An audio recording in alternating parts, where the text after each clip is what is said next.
जय श्री कृष्णा। आप सभी का मेरे इस चैनल पर बहुत बहुत स्वागत है। आज हम इस वीडियो में आप सबके लिए लेकर आए हैं गणगौर पर सुने जाने वाले शिव गौरा की व्रत कथा। तो चलिए अब हम कथा शुरू करते हैं। एक बार भगवान शंकर तथा पार्वती जी नारद जी के साथ भ्रमण को निकले। चलते चलते वह चैत्र शुक्ल तिथिया के दिन एक गाँव में पहुँच गए। उनके आगमन का समाचार सुनकर गाँव की श्रेष्ठ कुल की स्त्रियाँ उनके स्वागत के लिए स्वादिष्ट भोजन बनाने लगी। भोजन बनाते बनाते उन्हें काफी समय हो गया, किंतु साधारण कुल की स्त्रियां श्रेष्ठ कुल की स्त्रियों से पहले ही थाली में हल्दी, रोली, अक्षत लेकर पूजा करने पहुंच गई। पार्वती जी ने उनके पूजा भाव को स्वीकार करके सारा सुहाग रस उन पर छिड़क दिया। वह अटल सुहाग प्राप्ति का वरदान पाकर लौट। तत्पश्चात श्रेष्ठ कुल की स्त्रियां अनेक प्रकार के पकवान लेकर गौरा जी और शंकर की पूजा करने पहुंची। सोना चांदी से निर्मित उनकी थालियों में विभिन्न प्रकार के पदार्थ थे। उन स्त्रियों को देखकर भगवान शंकर ने गौरा जी से कहा, आपने सारा सुहाग रस तो साधारण कुल की स्त्रियों को ही दे दिया, अब इन्हें क्या देंगे? पार्वती जी ने उत्तर दिया,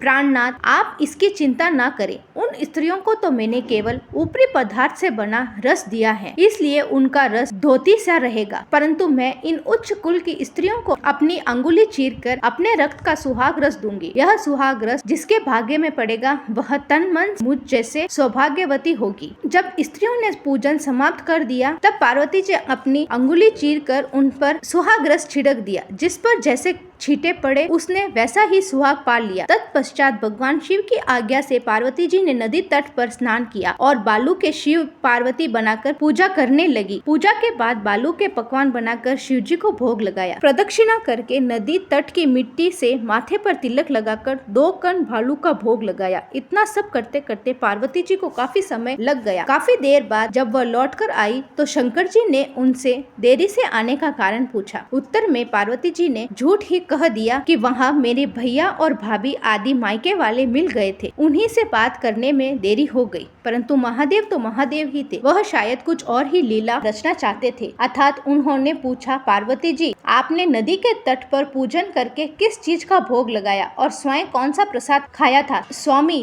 पार्वती जी ने पुनः झूठ बोल दिया, मेरी भाभी ने मुझे दूध भात खिलाया, उसे खाकर मैं सीधे वहाँ से यहाँ चली आ रही हूँ। यह सुनकर शिवजी भी दूध भात खाने के लालसा में नदी तट की ओर चल पड़े। पार्वती जी दुविधा में पड़ गई। तब उन्होंने मौन भाव से भगवान शिव का ध्यान किया और पार्वती जी ने कहा, भगवान, यदि मैं आपकी दासी हूँ तो आप इस समय मेरी लाज रखिए। यह प्रार्थना करती हुई पार्वती जी भगवान शिव के पीछे पीछे चल रही थी। उन्हें दूर नदी के तट पर माया का महल दिखाई दिया। उस महल के भीतर वह देखती है कि शिवजी के साले व सालज आदि सह परिवार उपस्थित थे। उन्होंने गौरी तथा शंकर जी का स्वागत किया। वे 2 दिन तक वहाँ रहे। तीसरे दिन पार्वती जी ने शिवजी से चलने के लिए कहा, पर शिवजी तैयार न हुए।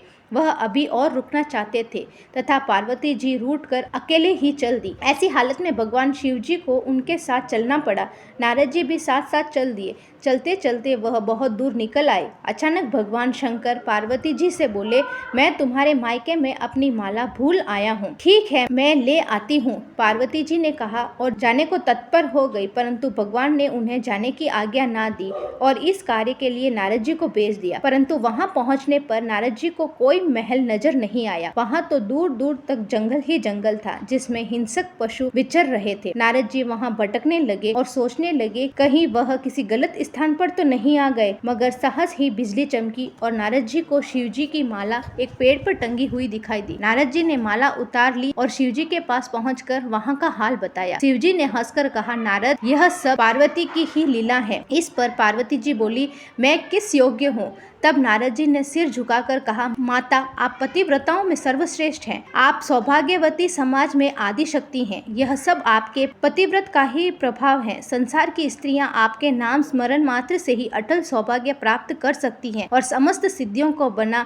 तथा मिटा सकती हैं। तो आपके लिए यह कार्य क्या कठिन है? हे माते, गोपनीय पूजन, आपकी भावना तथा चमत्कार पूर्ण शक्ति को देखकर मुझे बड़ी प्रसन्नता हुई। मैं आशीर्वाद रूप से कहता हूँ कि जो स्त्रियां इस तरह गुप्त रूप से महादेव की पूजा पूजा करके अपने पति के लिए मंगल कामना करेगी, उन्हें महादेव की कृपा से दीर्घ आयु वाले पति का साथ मिलेगा।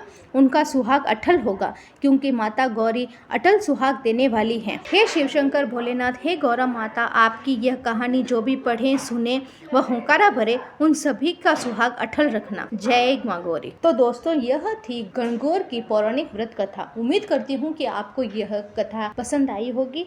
अगर आपको मेरी ये कथा पसंद आई है तो इसे लाइक करें, शेयर करें और मेरे इस चैनल को सब्सक्राइब करना बिल्कुल ना भूलें।